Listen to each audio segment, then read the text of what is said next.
Welcome to Soul Key, your gateway to the unexplained. Step into a hidden world of mystical places, forgotten legends, and ancient secrets long buried in time. From cursed lands to ritual sites, from whispers in the forest to echoes of the unknown, each story is inspired by real myths, occult lore, and the shadows of forgotten history. Let the voice guide you. Let the story draw you in. Because here at Soul Key, some doors only open when you look at them. My name is Dr. Marcus Henley, and I am writing this account from a hospital bed in Douala, Cameroon. The doctors tell me I have suffered severe carbon dioxide poisoning, but they cannot explain how I survived when 1,746 others did not. They cannot explain the marks on my body, or why I wake screaming about lights that dance beneath dark water. Most importantly, they cannot explain why I was found 2 kilometers from Lake Nyos on August 21st, 1986, the morning after the disaster that the world would come to know as the Lake Nyos catastrophe. But I know why I survived. I know because I saw what happened 2 days before the world learned of it. I saw the lake breathe. August 19th, 1986, day 1. I arrived at Lake Nyos as part of a geological survey team studying volcanic crater lakes in the Cameroon volcanic line. Our mandate was simple: collect water samples, measure gas concentrations, document any unusual geological activity. What we found was a lake that defied every natural law I had learned in my 23 years as a geologist. Lake Nyos sits in a volcanic crater roughly 1,800 meters above sea level, a perfect circle of dark water surrounded by steep walls of ancient basalt. The local Oku people call it the lake that kills, though our government contacts assured us this was merely superstition. The lake had been formed by a volcanic explosion roughly 400 years ago, they said. The dark water was simply a result of its depth. Nearly 210 meters at the center, with no significant outflow. What they didn't tell us was that no birds flew over Lake Nyos. What they didn't mention was that the sparse vegetation around its rim grew in unnatural patterns, leaning away from the water as if recoiling from something unseen.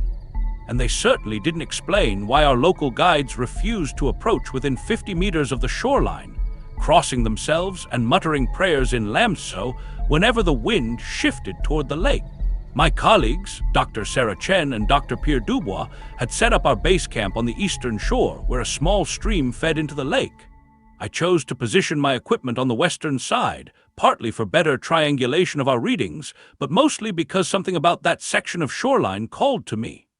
The rock formations there were different, older somehow, with veins of metal that seemed to pulse with their own rhythm when the light hit them just right.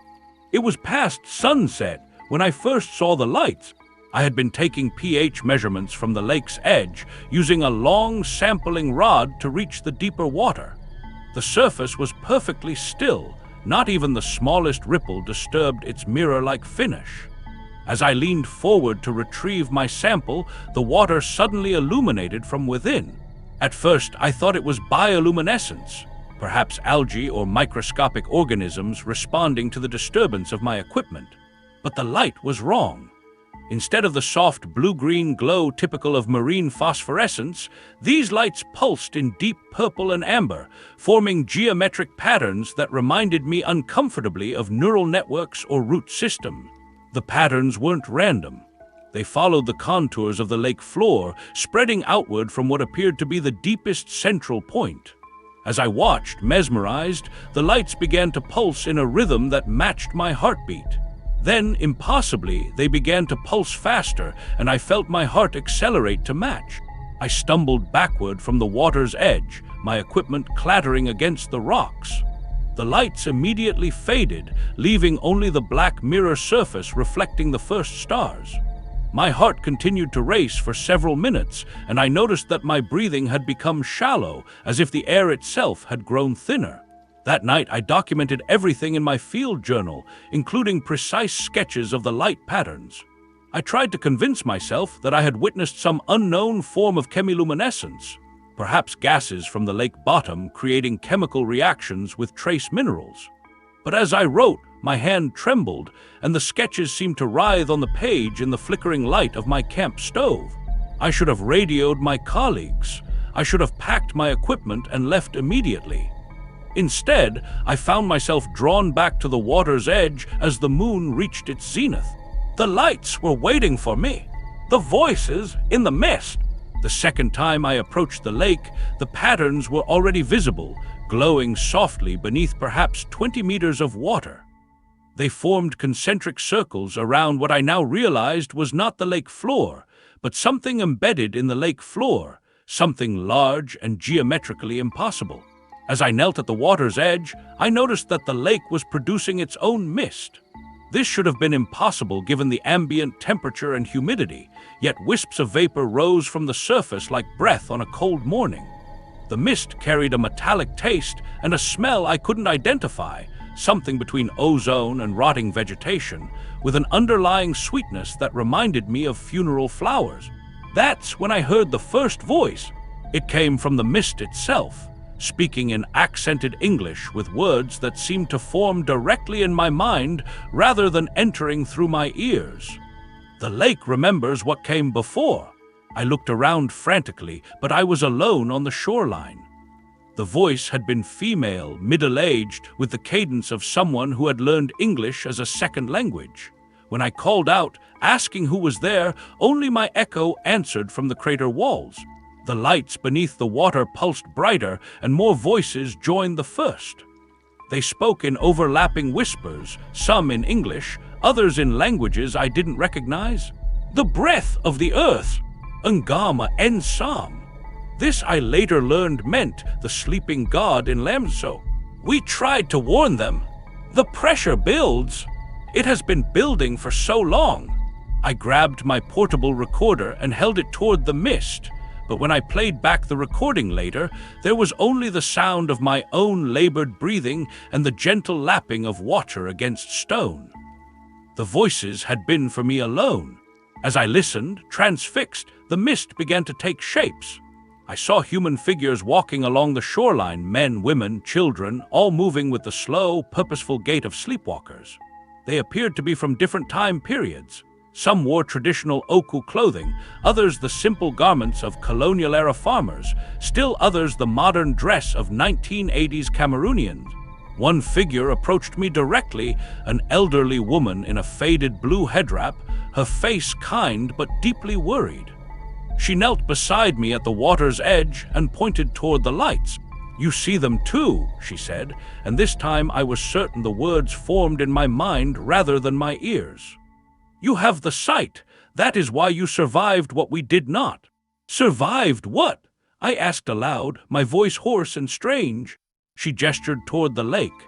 "The lake breathes once every few hundred years, a great breath to clear its lungs. We felt it coming, the pressure in our chests, the taste of metal in our mouths, the way the animals fled. But we had nowhere to go. This is our home." The woman stood and walked toward the water.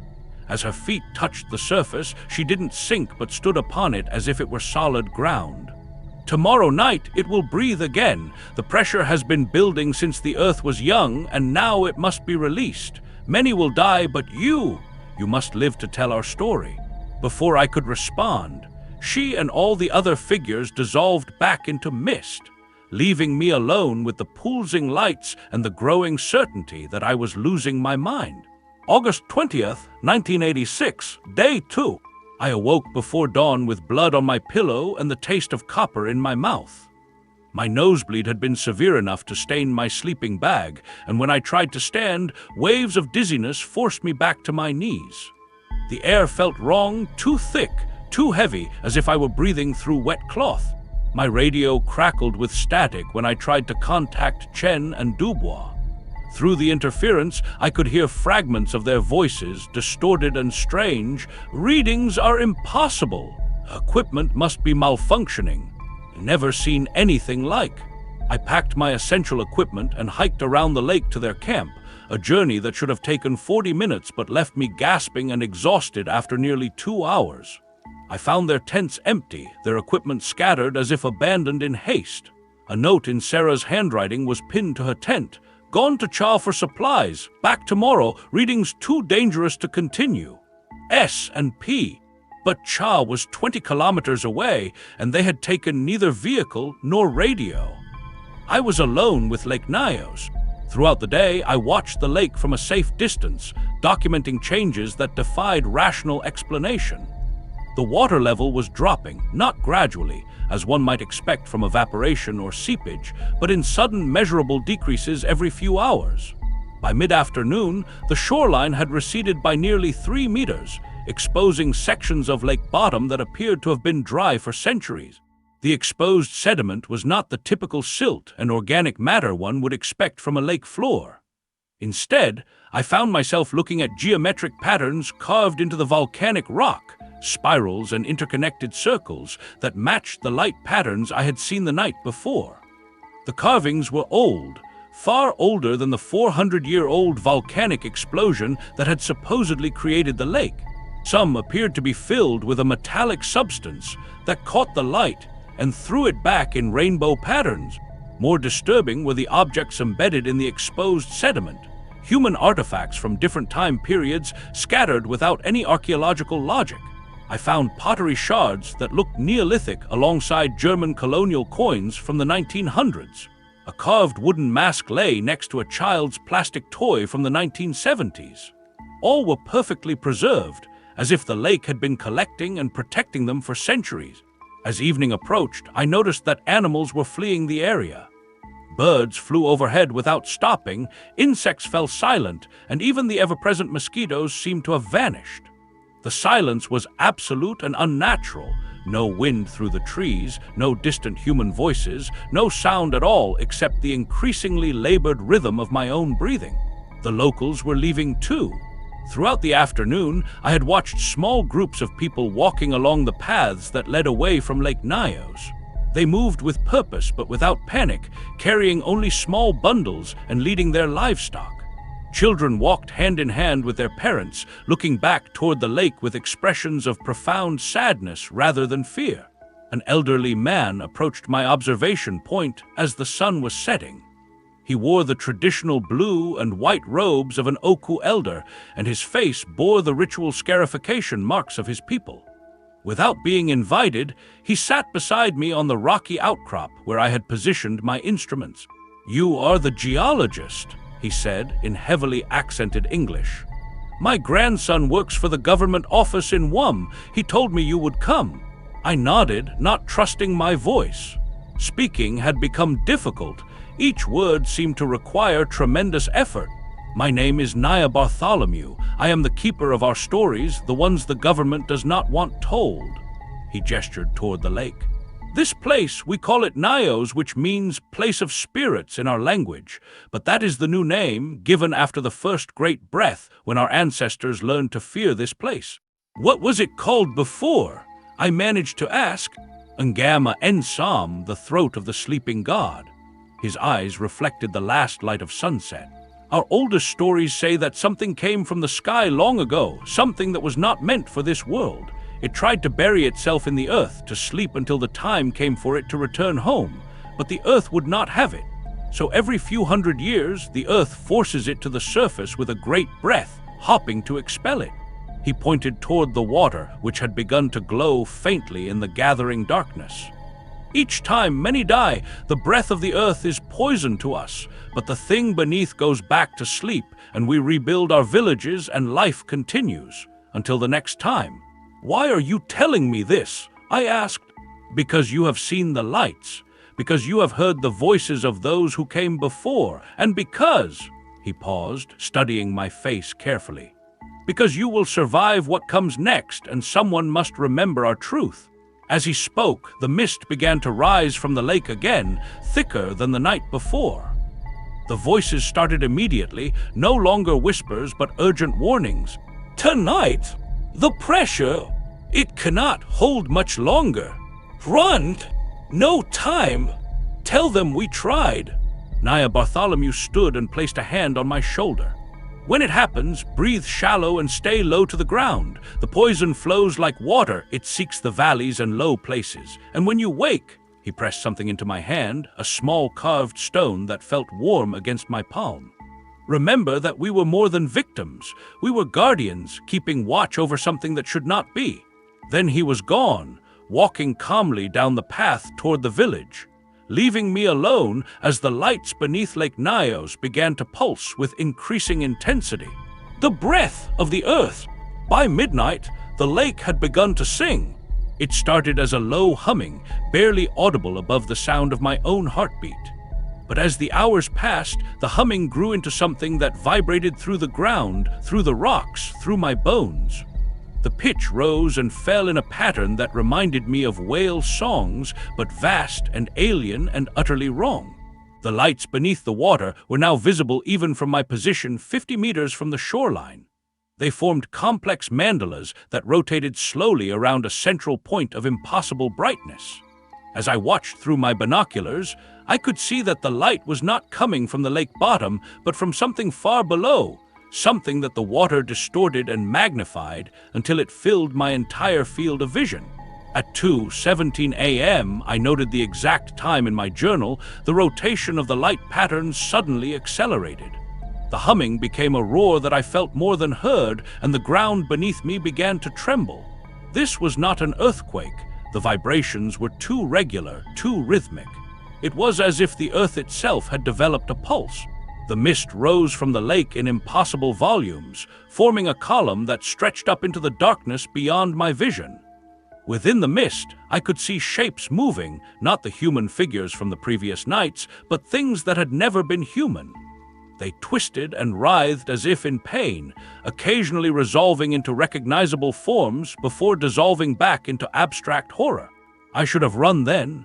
Every instinct screamed at me to flee, to get as far from Lake Nyos as possible.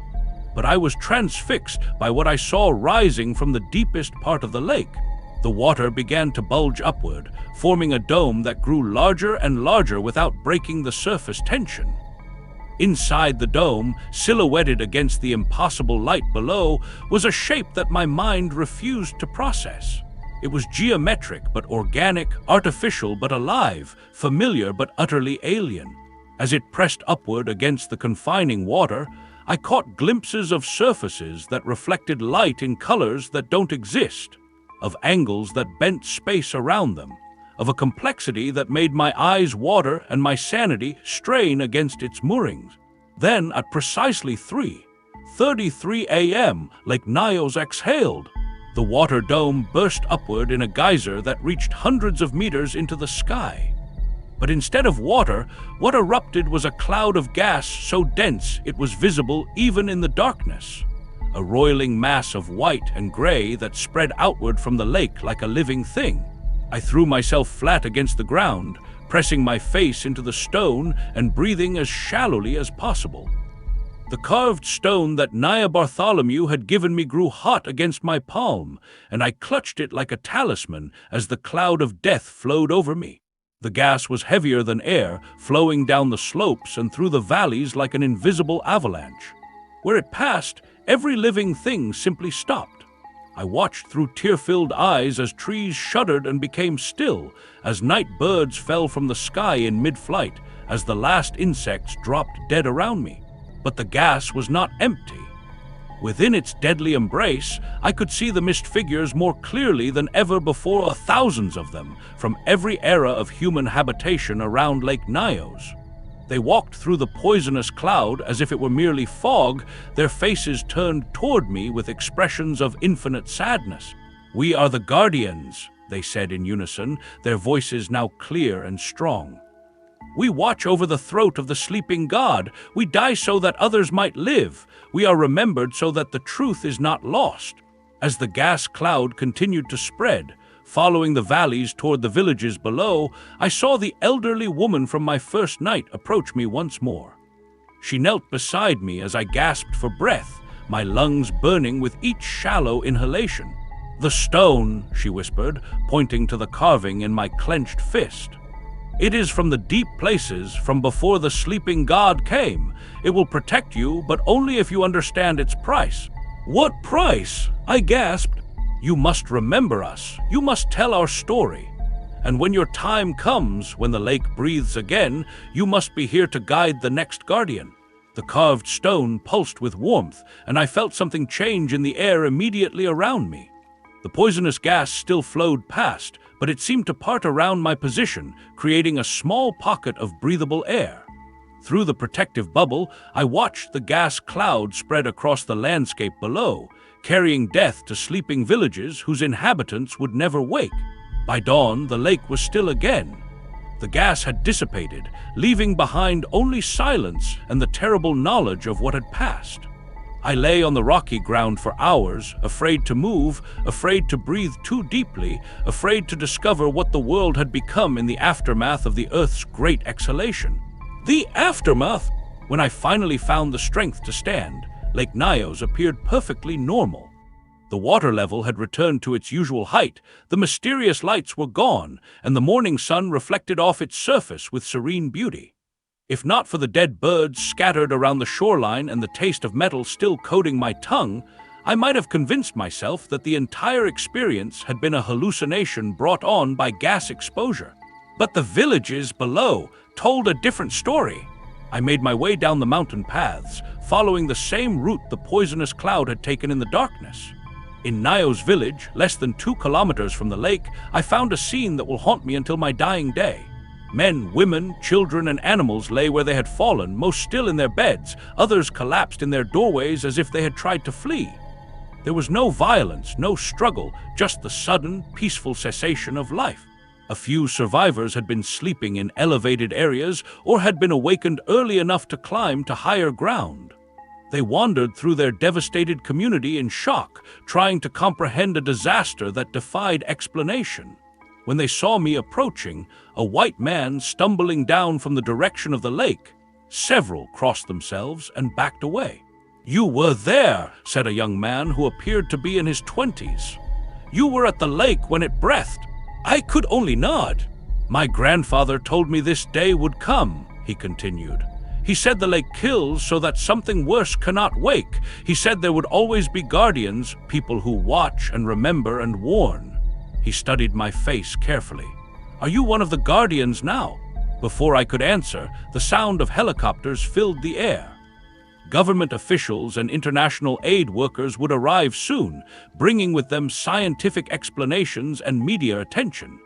They would speak of limnic eruption, of CO2 saturation, of natural geological processes that, while rare, were well understood by modern science.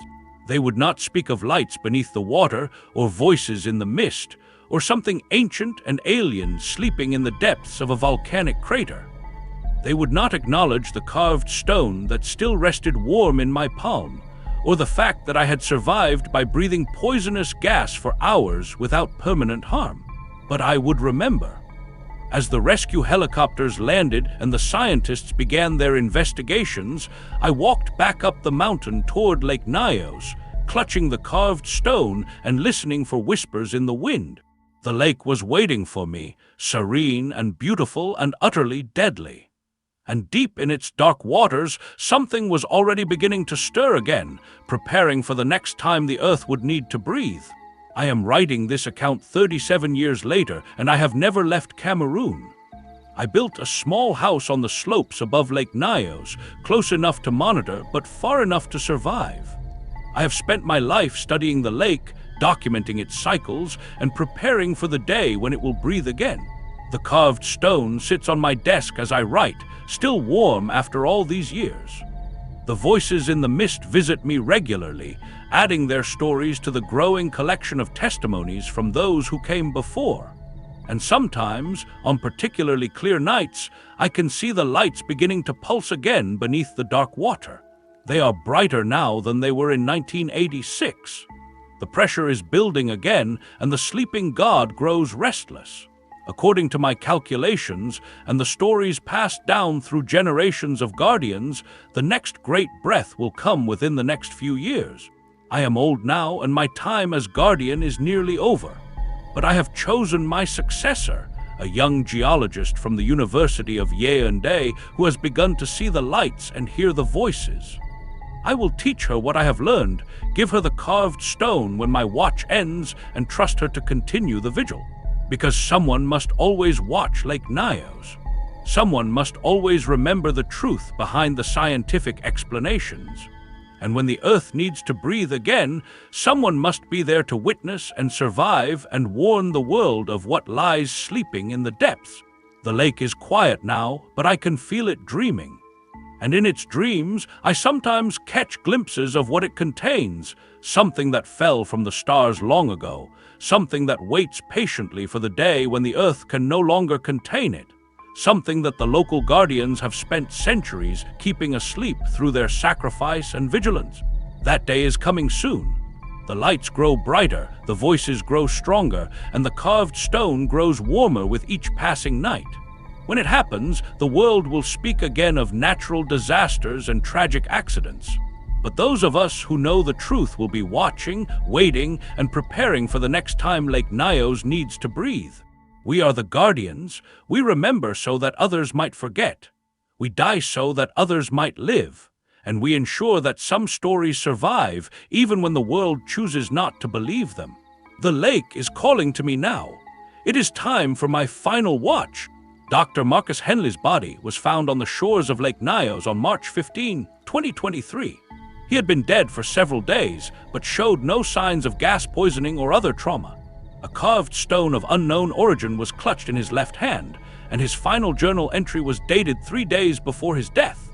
Local authorities report no unusual activity at the lake, but several residents of nearby villages claim to have seen strange lights beneath the water in recent weeks. The investigation remains ongoing. You've been listening to Soul Key, where the strange becomes story and the forgotten becomes unforgettable. If this tale stirred something in you, don't forget to like, comment, and subscribe. New stories await every week, darker, deeper, and always one step beyond the veil. And remember, some doors only open when you look at them. Until next time, stay curious, stay haunted.